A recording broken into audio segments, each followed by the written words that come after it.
Hello, how are you? Hi, Regina. Doing great. You? Good. How's the family? Everybody's good? We're all good. Thank you. Good, good. And you and everyone there? Everyone, oh, yeah. Oh, everybody's fine here. Thank you for asking. Yes, thank you.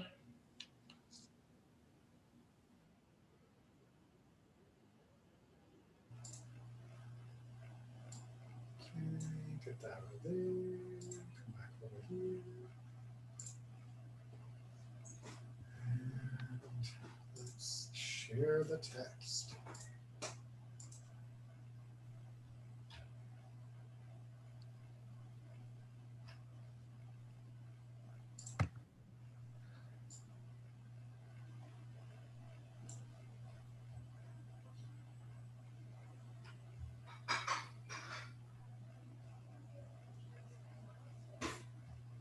That looks about right. All right, everything is set up and going, so we'll just give it a moment for people to log in. As we know, technology sometimes makes people a little late. They were even late before technology. What's that? So people were late even in the live class. But they were late for very different reasons. Two things can happen that are similar, but that doesn't mean that they're the same.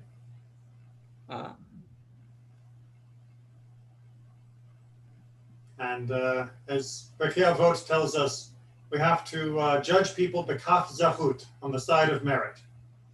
So I'm not going to think that people are just being negligent or poor managers of their time. I am imagining that the technology is causing them strife. And as one for whom technology has caused much strife, as well as much blessing, but sometimes the strife seems more poignant, I am well aware of how minutes can easily slip by as you're trying to make it cooperate.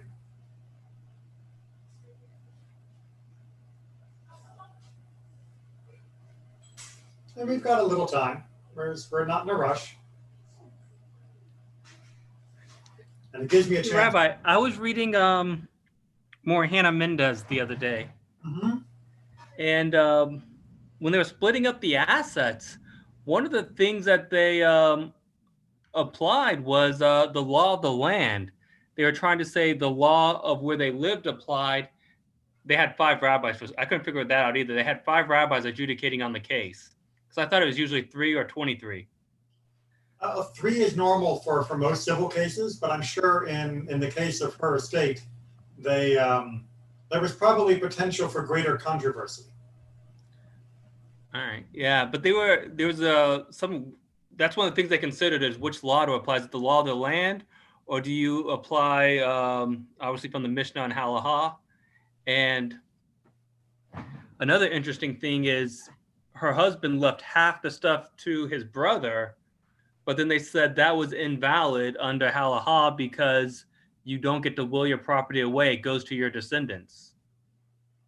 Right. So maybe at some point in the future we'll try and do a survey of the different issues that are involved. But the rabbis are very clear and very ambiguous.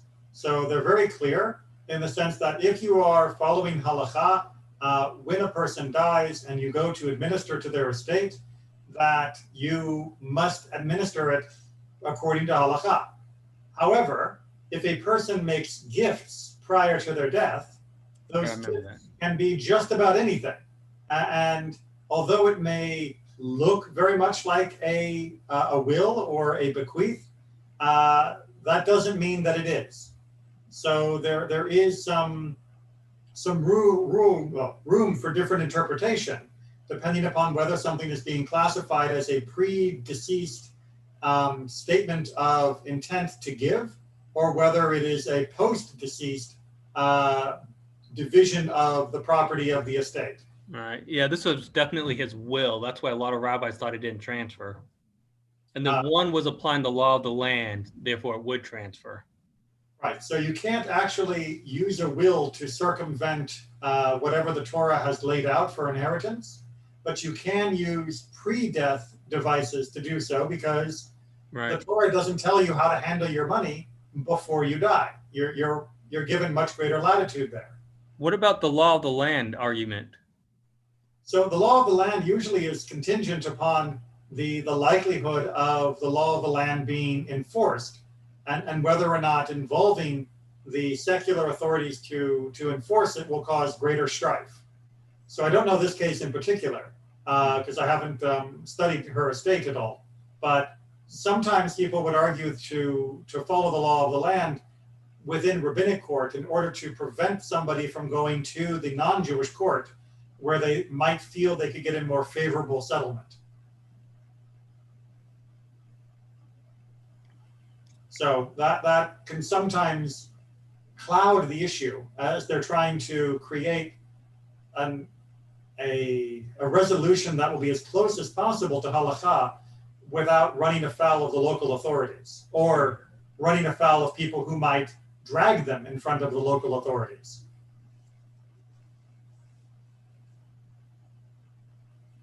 All right, well, that was a nice little interlude so that we can go ahead and get started. So we are picking up in Mishnah Sotah, of course. We are in chapter 4, and we are picking up on Mishnah 3. And Mishnah 3 is going to continue from the theme we finished with last week, which are certain people that really should not have been married in the first place, but now we're going to see for different reasons than the categories of last week. And because they should not have been married, then there's the potential that the woman would not technically fall under the category of Sotah. So that means that we need to establish whether or not these people do or do not fall under the category of being subject to the laws of the bitter waters. All right, so chapter 4, Mishnah 3. A wife who was pregnant by a former husband or was nursing a child by a former husband does not drink and does not receive the ketubah, the words of Rabbi Meir. All right, so the rabbis implemented a rabbinic restriction that said that if you are pregnant, you cannot get married to another man. We're not talking about anything illicit here. The issue was simply that if you are pregnant with a previous husband's child, that you have to wait until that child is delivered, and as we see from the second part, wait until that child is weaned, which was usually around 2 years old, before you remarry to a new husband.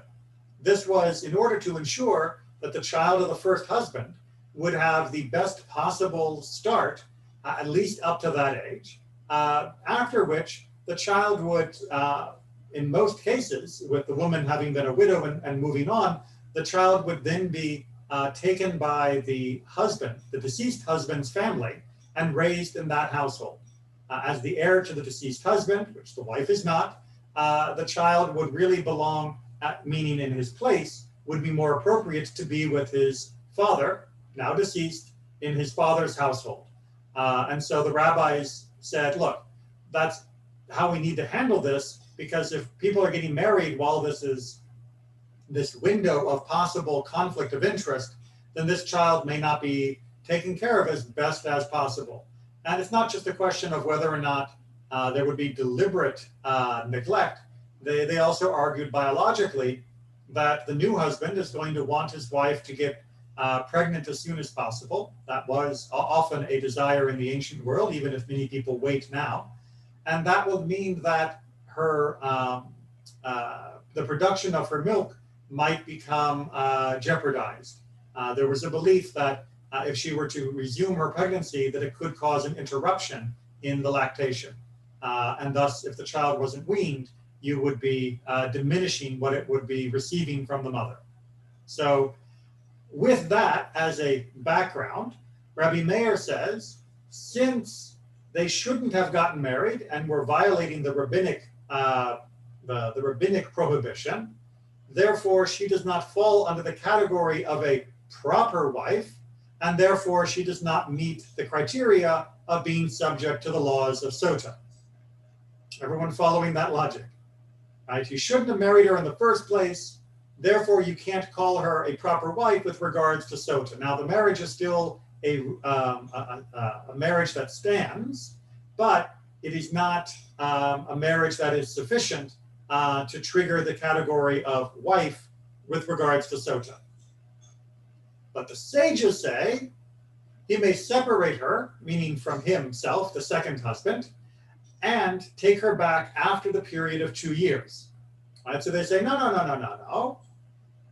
Yes, they shouldn't have gotten married, but they have gotten married, but he could separate, and therefore she does count as a wife, and therefore is subject to the laws of Sotah. Aaron. Question, Aaron? How is it? Sorry, I had to take the mute off. How is it that the rabbinic law about the prohibition of marriage can trump the Torah law about Sotah? So it's a question not of the rabbinic law trumping the Torah law. It is a question of Kedat Moshe Yisrael, that when you get married, your marriage has to be approved not only by the Torah but also by the edicts of the sages. So it's not trumping Sotah, it is trumping your marriage. And your marriage is already an assumed part of Sotah. So the rabbis are saying we can define what counts and does not count as being a valid marriage. And if it's not a valid marriage in our eyes, then it's not a valid marriage in the eyes of the Torah for any place where that would matter. So, but they're not nullifying the marriage then, are they? So they're not nullifying the marriage, but they are saying the marriage is compromised because it was done, in this case, in against the rabbinic edict. So they're not saying the marriage itself is over, but they are saying the marriage is imperfect, I guess might be a way of putting it. And as I mentioned at the very, very beginning of Sotah, but it's good to come back every couple of weeks and remind people, the rabbis are not excited to be implementing the laws of Sotah. They are, you may have noticed, finding a number of places where people can be disqualified from having to proceed with the ritual. So they are uncomfortable with making the ritual too easy, too accessible, too widespread, too covering too many people. And so they have continued to construe as narrowly as possible in order that the ritual not be done in a profligate manner. So it shouldn't surprise us here that they are finding another exception of a category for women not to be included. By the way, the same kind of logic also applies to the Ben Sorer Morer, the rebellious son, where the rabbis will again read the chapter very, very carefully in a way to narrowly construct who is eligible for falling under that rule. But you should note that here, Rabbi Meir was a little bit more ahead of the rest and said that they should not be eligible. But the sages actually in this case do say she is eligible because technically he doesn't have to actually divorce her. He merely needs to separate from her in order to continue the relationship under normal circumstances. And that makes it close enough in order for him to subject her to the laws of Sotah. The second half of the Mishnah continues.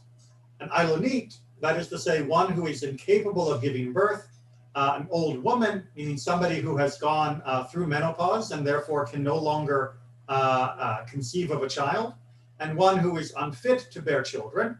Different interpretations. Some say this is somebody who deliberately self-sterilized rather than somebody who was simply physically, naturally unable to. All three of these cases do not drink and do not receive the ketubah. Rabbi Eliezer says, he may marry another wife and be fruitful and multiply with her.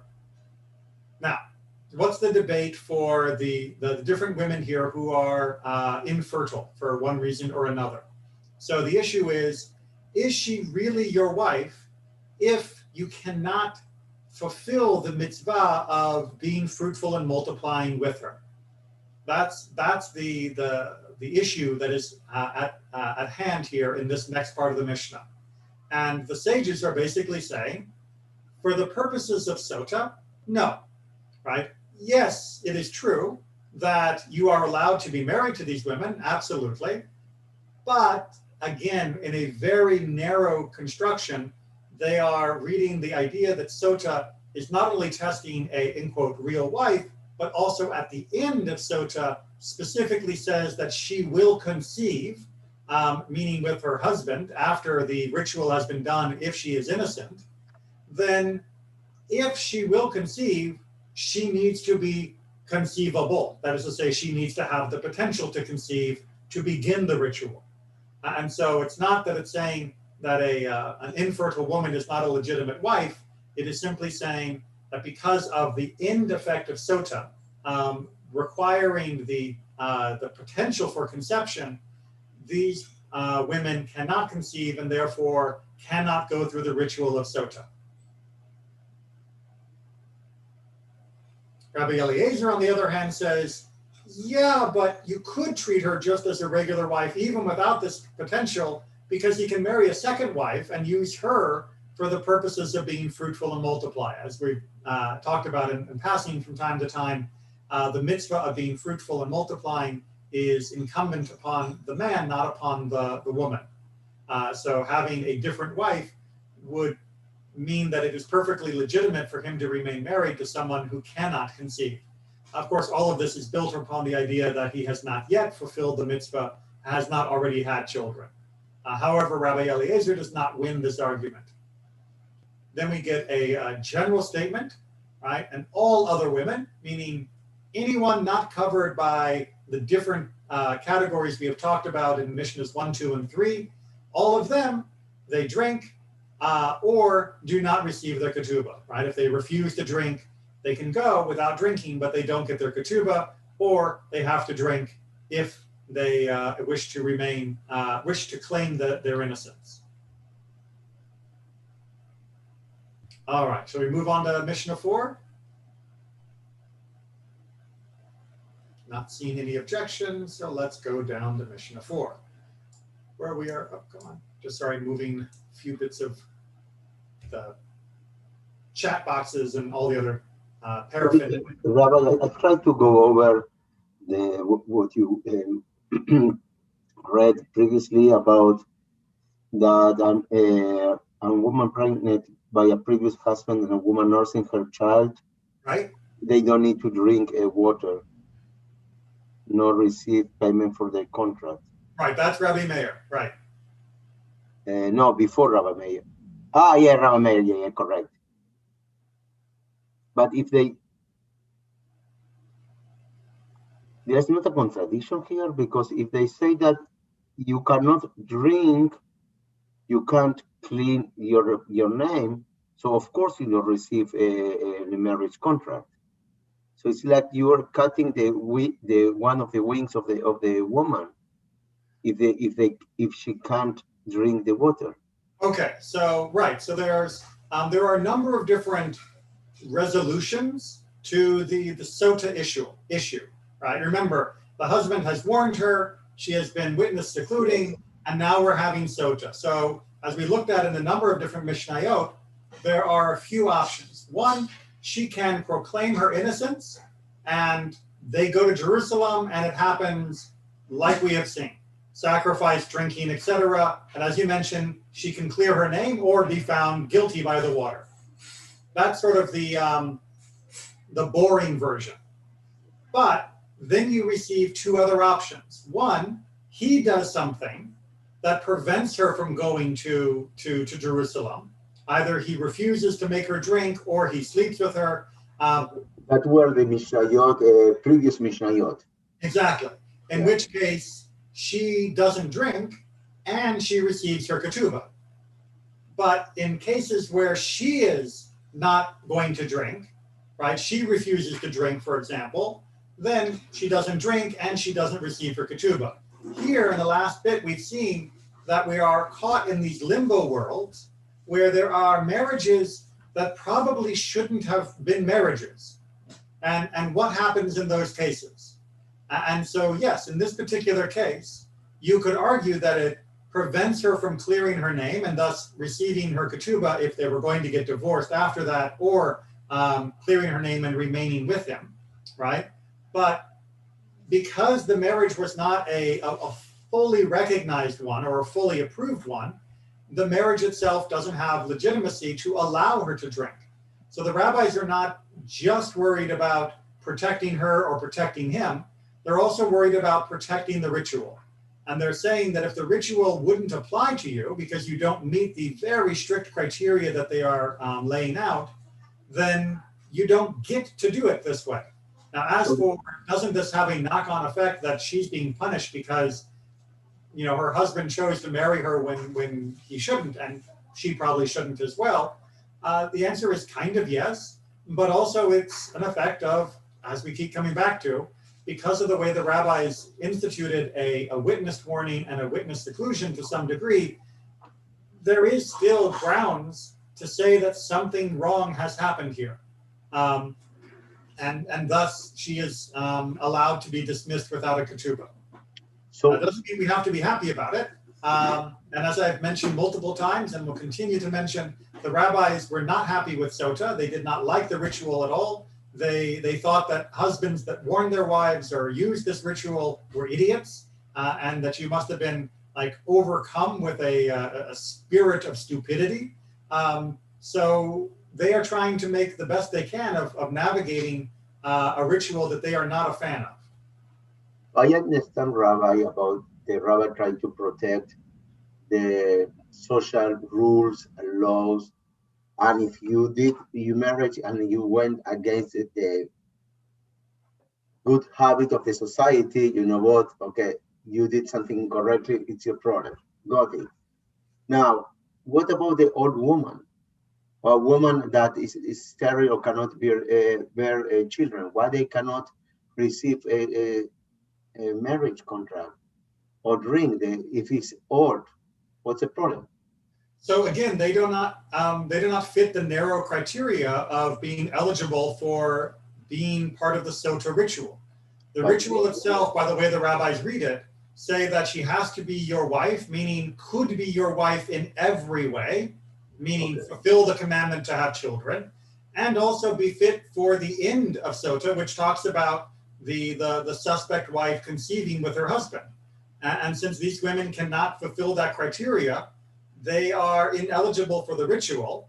And since the husband already laid this situation out, he has basically painted himself and his wife into a corner. And the only thing left is to simply dissolve the marriage. So that's because she must be one of the criteria is that must be a woman that can have children. And because old women cannot have children, so that's why they cannot. Yes, the old woman here receive it too, but I think it's because it's not a little harsh, right? That because they cannot have children, sorry, you don't receive the tuba, and you don't have any chance to, no matter, or I understand all the process with witnesses and everything, and the verbal warning, but still, like, it's not, it's kind of hard. You're asking a very good question, and that shows, you know, a great sensitivity, which is good. However, legally, it's a little bit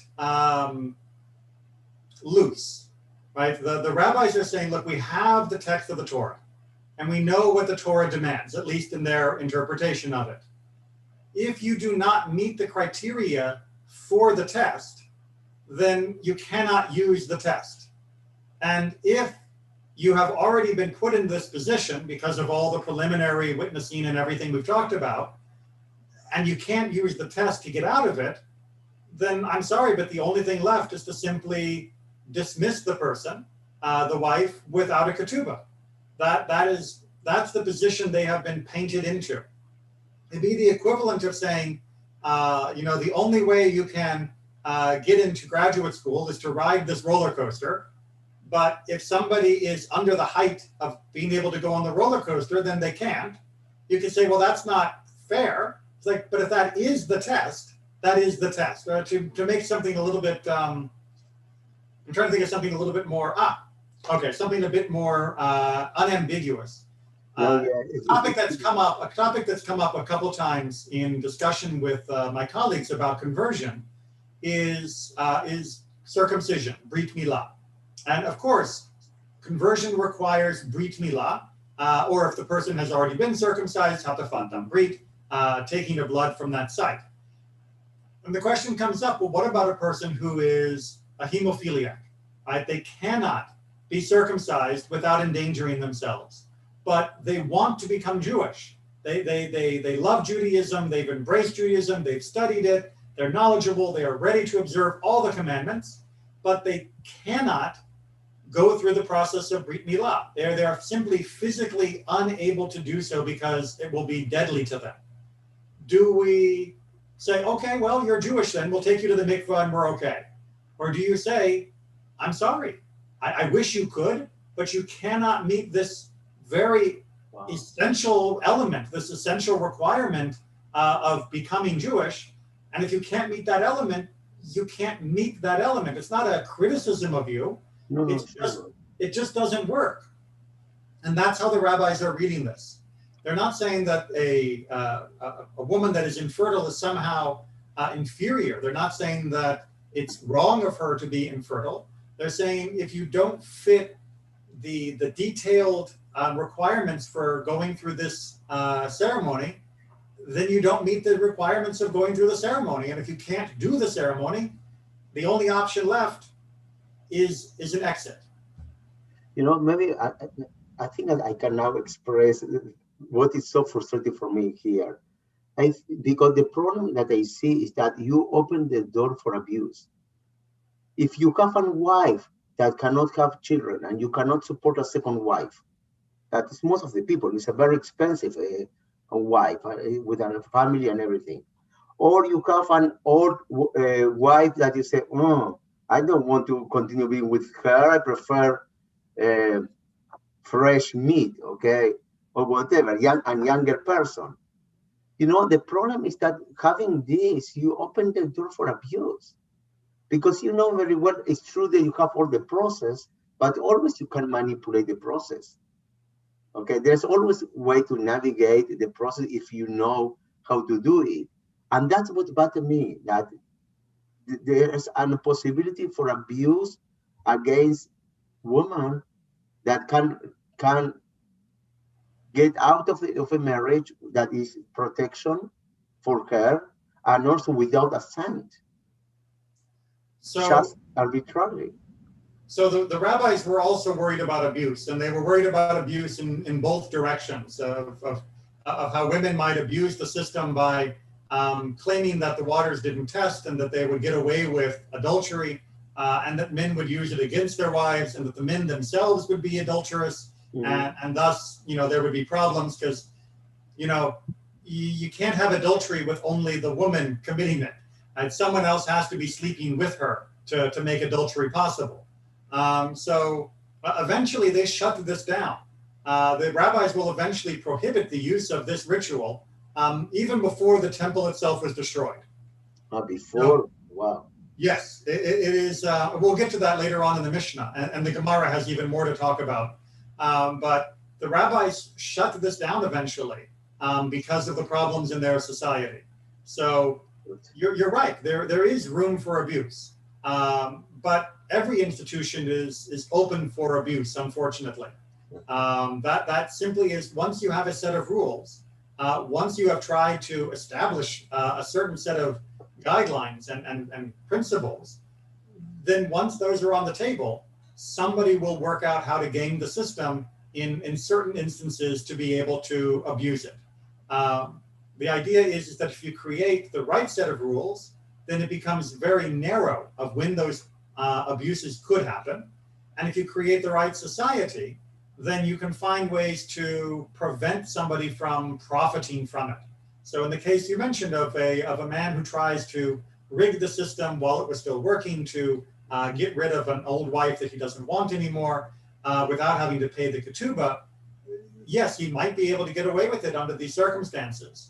And presuming he doesn't care about the repercussions between him and God, he will still face the repercussions between him and the rest of the community. His social reputation and his social standing would be shattered. And it's not like today where a person can just move to a new neighborhood or move to a new town and no one will know him. Your reputation was your most important asset. And if the community has decided that you have ruined it, you are in a very bad position. And she may also be in a worse position than she should be, but chances are she will be supported by the community and certainly by her family. Rabbi. Yes. Would it be fairly difficult to abuse this system to some extent? Because you got to warn the person. I take it seclusion with another person was probably fairly rare back then. So yes, I mean, it's definitely making it harder. This is not like the way many people read the chapter in the book of Numbers, which makes it seem like, again, incorrectly, that the man is just dragging the wife off to the temple whenever he feels like it. There is a process and a prelude to all of it. But that, doesn't mean there's impervious. He can get, two of his friends round. He can get her warned. He can get somebody maybe even to lie that he saw the seclusion, right? There's lots of ways that he can still abuse the system. And if there's no way to prove it, that he's abusing it, then yes, she can suffer for it. But chances are that if he's doing that, he will also suffer in the process. Don't the witnesses who testify, they have to have a reputation as being exotic, right? No, you just have to be a reputation of not being somebody that is invalid as a witness, right? So a lot of people today will use a very high bar for edim, for witnesses. The rabbis in the Mishnah and Talmud are much more the opposite side, meaning that you set the bar in the opposite direction. You have to do something that clearly has compromised your integrity before we will disqualify you as a witness. I feel that in order to be egg, you need to be Shomer Shabbat and Shomer Kashrut. You need to not be Mechalel Shabbat B'Farhesed. You can't be transgressing Shabbat publicly. You can't be transgressing Kashrut publicly, right? That's what Shomer Shabbat and Shomer Kashrut means when they're talking about being an egg. But really, it's about not just Shabbat, it's in general. A person cannot be a blatant breaker of the commandments. So you can do this privately. If no one sees you. If no one sees you, nobody knows. No, I mean that. Right. Well, but if you are in your house and not publicly, like maybe you can do it, and people, maybe your friends know, but the rest of the community, is that okay to be it? Well, so yes and no, right? So if a person is, having their shrimp cocktail and barbecuing on Shabbat, but they're doing it privately and nobody knows about this, it's not public knowledge, then they would still be accepted as a witness because the court would have no witness to testify against what they're doing. So yes, without evidence that a person has done something inappropriate, we accept them as a witness. And trust me, that's how you want it to be. If you create a standard for witnessing where only the so-called approved righteous are allowed to be witnesses, then it becomes a monopoly of people that have a vested interest in only having themselves and their allies be approved as witnesses. And now you create the grounds for exploitation, abuse, and conspiracy that can be just horrible for a society. You need to have the ability to testify, the ability to participate in the legal system as broad as possible, which is what the rabbis did. By the way, this is another hint at how the rabbis did approve of democracy. Right? They want broad participation. They don't start off by disqualifying everyone and then allowing you in one at a time. They start by allowing everyone and disqualifying you one at a time. Wait, but Rabbi, they didn't have nobody who led the Jewish community was elected, were they? In the rabbinic period? Well, define elected, right? Approved by popular acclaim is very close to what I like to call a soft form of democracy. Right, so there are stories in the Talmud and other rabbinic literature of a rabbi that was sent to a community or appointed by a community, and the community didn't like him. And so the community refused to listen to his rulings and to pay him. So even though technically, yes, a rabbi is an autocrat when it comes to interpreting Jewish law, if nobody listens to the rulings, then your dictatorship sort of falls apart very, very quickly. And so too in more secular councils among the elders of a community, you didn't get on that council by a broad vote. It wasn't like everybody raised their hand and all in favor of Mr. Cohen being the new elder in our community council, say aye.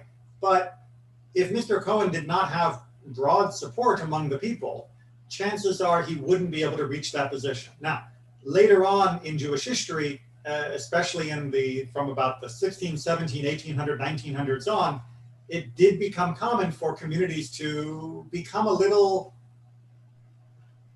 unopen, to not allow people to move into positions. If you didn't come from the right family, if you didn't come from the right group, if you hadn't made friends with the right people, you often couldn't break into the upper echelons.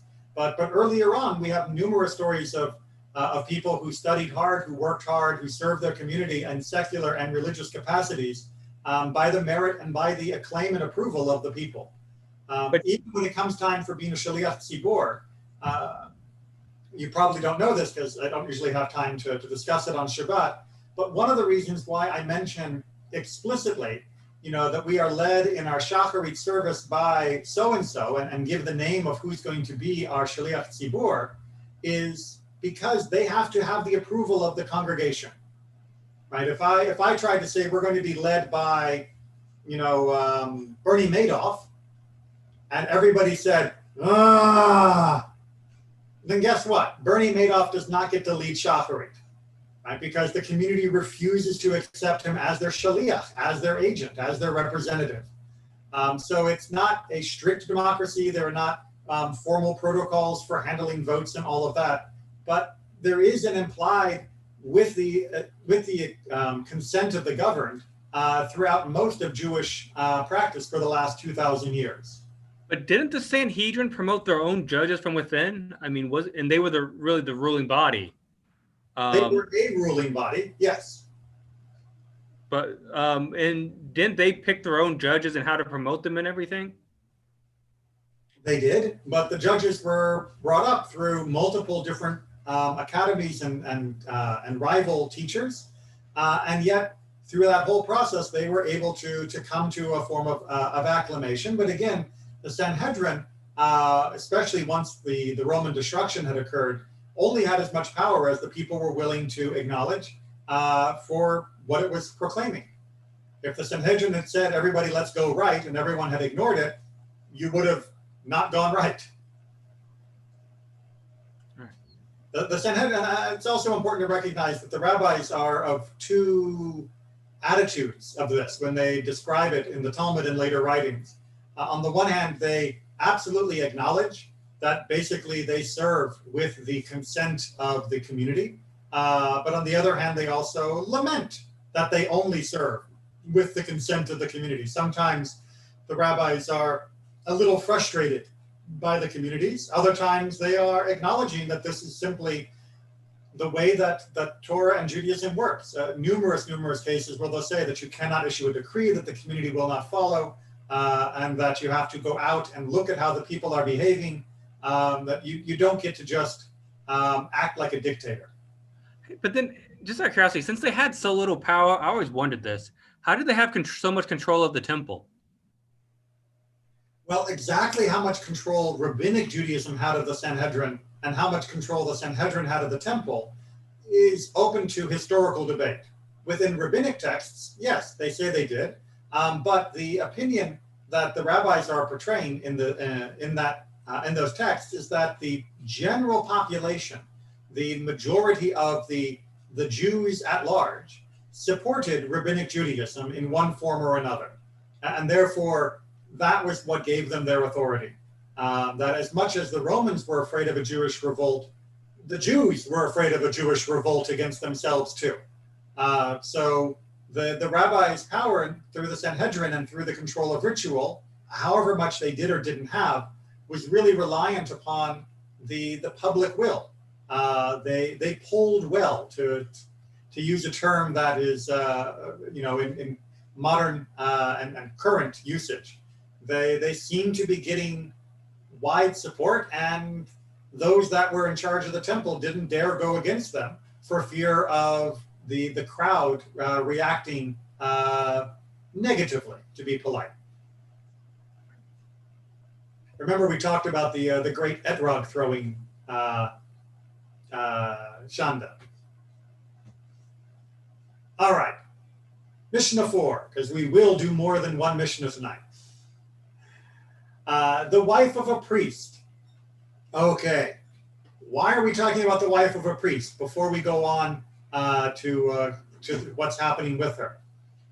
The wife of a priest, the Eshet Kohen, is a little bit of a special case. In general, if a woman has been raped, she is still permitted to her husband, meaning her husband is allowed to be with her. If a woman commits adultery, he is not allowed to be permitted with her. They must divorce, even if there isn't enough evidence to convict on the technicality of adultery. If it's clear there was adultery, they have to divorce. They cannot be together.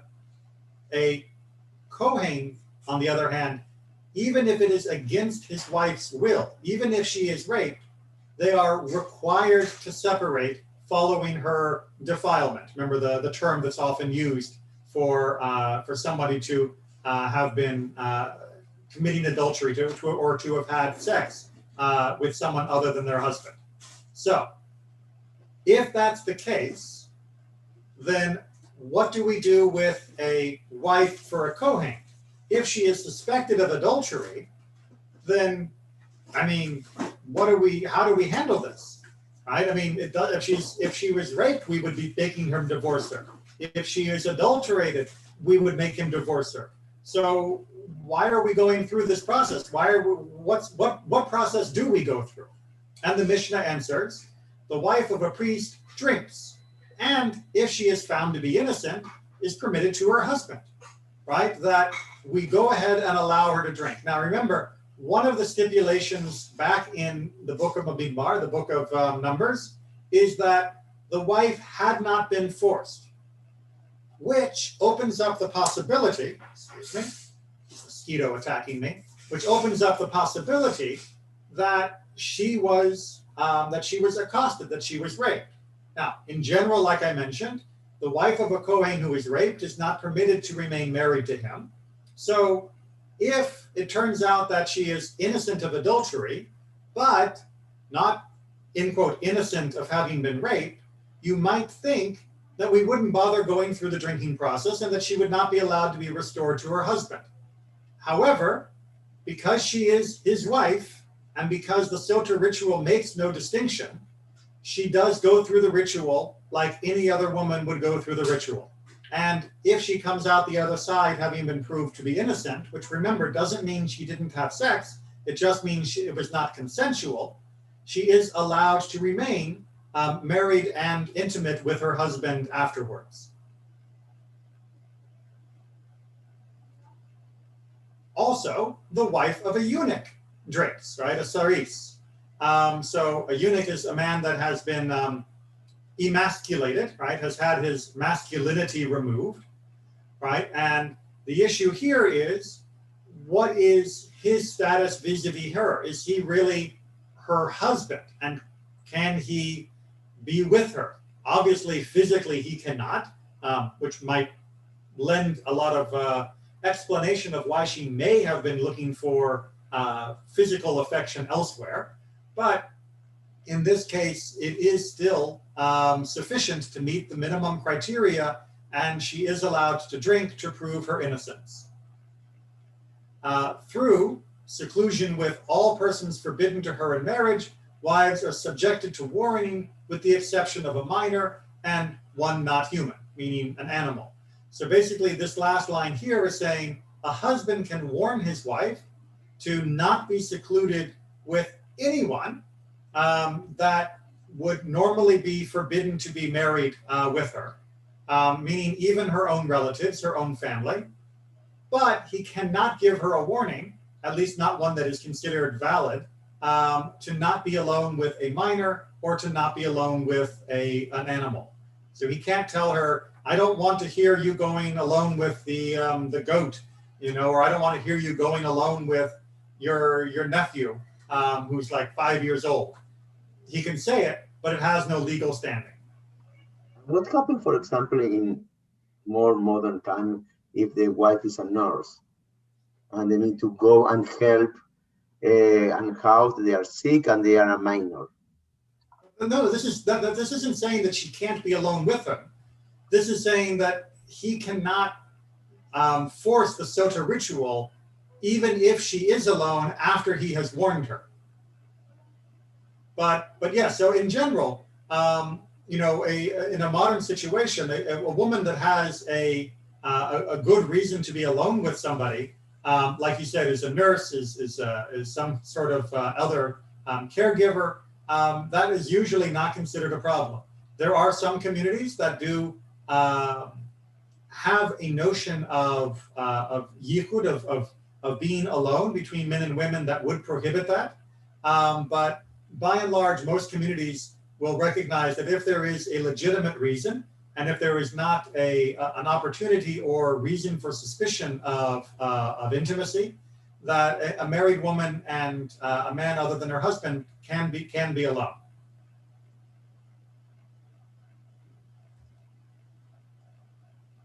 All right, let's move on to Mishnah 5, which will finish up chapter 4. In the following cases, a court can give the warning on behalf of the husband. So what we're going to see here are husbands that can't give the warning themselves, and so the court, the Beit Din, is going to do the job for him. When the husband became a deaf mute or an idiot, or was imprisoned. Now, understand that all of these categories are a little different than most people are familiar with, and I'm not 100% happy with the translations except for the last one. All right, so a deaf mute is somebody that has no ability to speak or hear, which is a very serious condition in the ancient world, where there were very limited and really no skills at helping these people remain connected and communicate with the society. And that meant that they would be unable to engage legally in many activities because it was simply impossible to discern their will. Now, this is, of course, something that has been overcome thanks to great efforts in the modern world, but in the ancient world, understand that it was simply a physical limit, and the rabbis removed them from the legal realm in order to prevent them from being taken advantage of.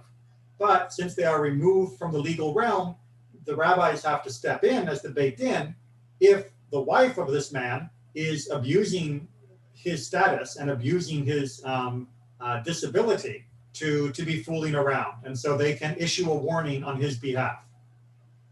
Similarly, the case of what is being translated here as idiot is really better translated as somebody that is mentally ill, that has gone insane, has lost their ability to engage in rational life. And again, the court is trying to defend on his behalf, since he cannot rationally do so himself. And the last one, somebody who's in prison, well, he's not around to know what his wife is doing. He's not around to give her a warning. So it would be easy for her to abuse the situation. And that would be a foreign prison, right? What's that? That would be a foreign prison, right? Since they didn't believe in imprisonment. Well, it would be any case of imprisonment, which removed him from a position of being able to step in for obvious signs of infidelity. All right, I thought in general, Judaism doesn't really have prison. Judaism uses jail rather than prison for short-term holding, but long-term prison was not something that was common within Jewish practice. And short-term prison would be a couple days, right? Well, sometimes it might take a little longer than that, but yeah, it was handled as quickly as possible. All right. However, this doesn't mean the warning will allow them to bring her for the actual drinking, right? Not in order to make her drink, did they say this, but to disqualify her from receiving the ketubah. right? So the issue here is not that she is going to go to Jerusalem. Why? Because without her husband, the ritual cannot be done. Again, going back to a strict construction of the chapter in Numbers, the husband is with her when they go to the altar. If the husband can't be with her, either legally because of his mental ability or physically because of imprisonment, therefore the ceremony cannot happen. Rabbi Yossi disagrees and says they can warn her, and the warning is good enough that if he gets out of prison, he can make her drink. He says it is okay to make her drink because when he's released, he can make her do so. However, that is the minority view. All right, shall we move on to chapter 5? We got a little bit of time. Don't want to waste any time. Okay. Chapter 5, Mishnah 1. Yes, actually, this will probably be, yeah. All right, so this will be a good place to stop because Mishnahs 2, 3, 4 going on here is going to be a different set of topics that we can talk about. So we'll talk about Mishnah 1 and then we'll call it for tonight. Just as the waters check her, so the waters check him, right? So you gotta love pronouns, right? The Sotah, we can pretty much know for sure this is talking about her, the suspected adulteress.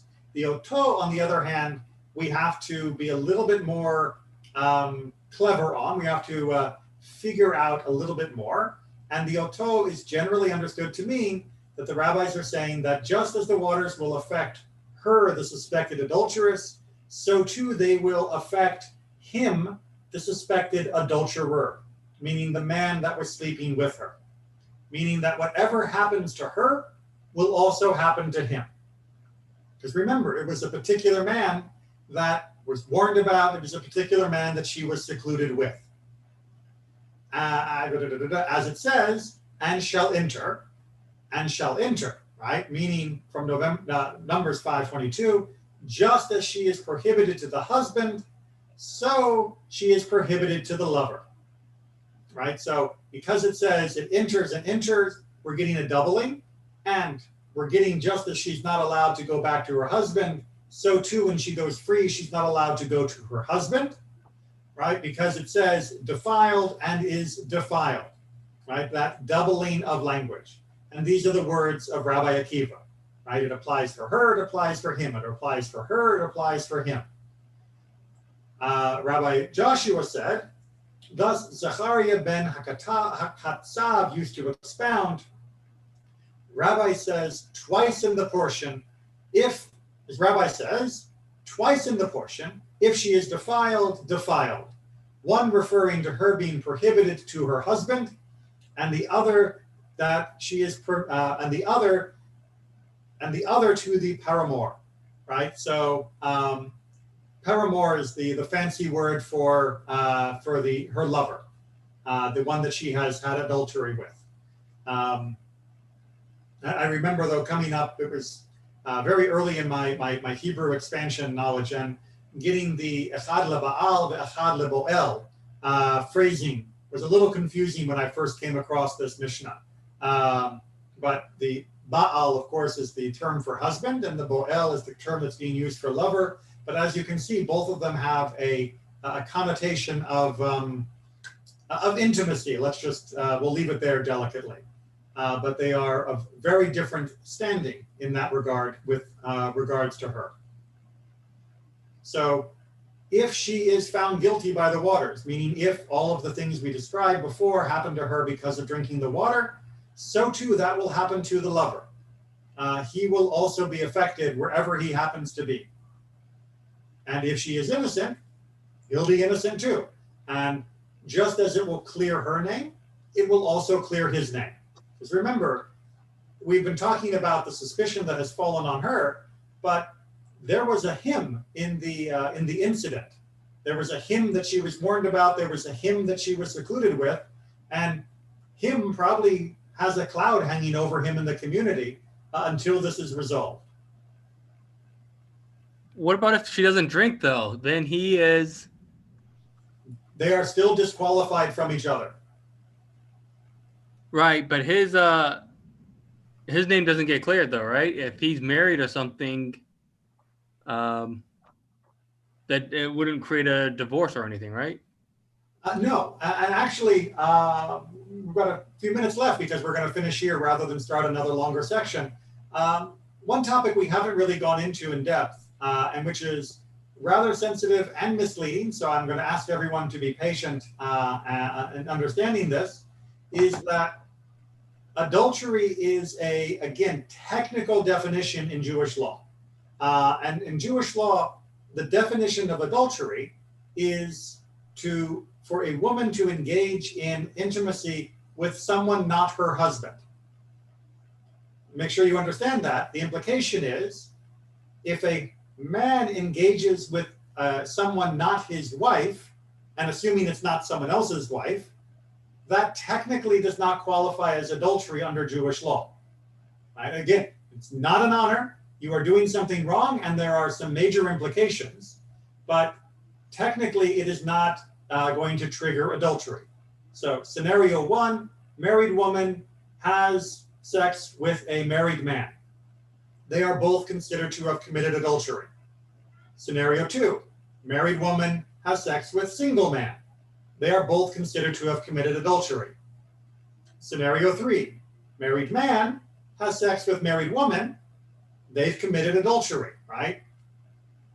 So, scenario four, married man has sex with a woman that is single and not his wife, is technically not adultery. Right? So as far as the rules of possible stoning, the rules of losing ketubah and all of that, technically that is not adultery. However, before anybody starts thinking, so all you have to do is look for a single girl, right? The rabbis began to stipulate that men would not do this, right? That is considered to be licentious, that is considered to be inappropriate. There are rules that if it involves certain forms of seduction of a woman, that you have potentially now gained a second wife, that she can hold it against you and say that that was an act of betrothal. And as time would go on, more and more families would stipulate that when you were getting married, you were not going to have any additional relationships, whether they be a concubine, whether they be with a prostitute, whether they be with just a random lover. Later, as we go later and later through Jewish history, it becomes more and more inconceivable for this to be accepted in any circumstances. Can we write this in the Ketubah? Sometimes it's written in the Ketubah. More commonly, it is written in the Tanai, the conditional document that will go even before the Ketubah itself, right? So you write a set of conditions that go in advance. We see this being written many times throughout the early part of Jewish history and then into the Middle Ages and Renaissance, that he is promising that he will not have any additional lovers, that he will not have any second wives, that he will not have any concubines, et cetera, et cetera. So yes, this gets written out of practice very early on. And even when it was still technically allowed, it was not something that was approved in any way, shape, or form by the regular society. But Rabbi, Yes. As the agreement not to have second wives becomes more and more popular, does it ever become presumed that you will not have more than one wife? Because yes. I thought I heard Rambam said a person could only take a second wife with consent of the first. So that is true, but even in places where the wife might give consent, it became such a societal norm that the Takana of Rabbeinu Gershom notwithstanding, which was basically trying to issue a decree that nobody would, in at least the Ashkenazic world, ever have more than one wife. Even that notwithstanding, many other halakhic authorities, both before and after, argued that when you get married in a society where monogamy is the norm, then it doesn't even have to be spelled out. That it is the automatic assumption of everybody getting married that monogamy is the norm, and therefore monogamy is required. And polygamy is simply not allowed, even if by some fluke there was consent. Now that gets played around with a little bit in some very extreme circumstances with regards to the opposite effect of a man being an agunah, meaning if the wife goes missing, if the wife has been gone and presumed dead, can the man take a second wife in her absence? Sometimes certain authorities would allow that to take place in those special circumstances, but they were always very hard to secure and to establish. So it has become the presumed precedent and default, and so there's no going back unless all of a sudden we start living in a polygamous society again, which I do not see on the horizon. So if you go to Utah, you can have a second woman. Even in Utah, polygamy is not legal. Yes, there are some communities in Utah that will practice it, but it is not actually a legal form of marriage by Utah state law.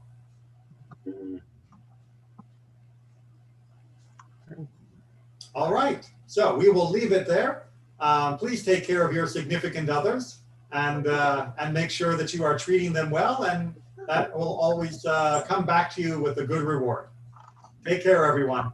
Thank you, Rabbi. Okay.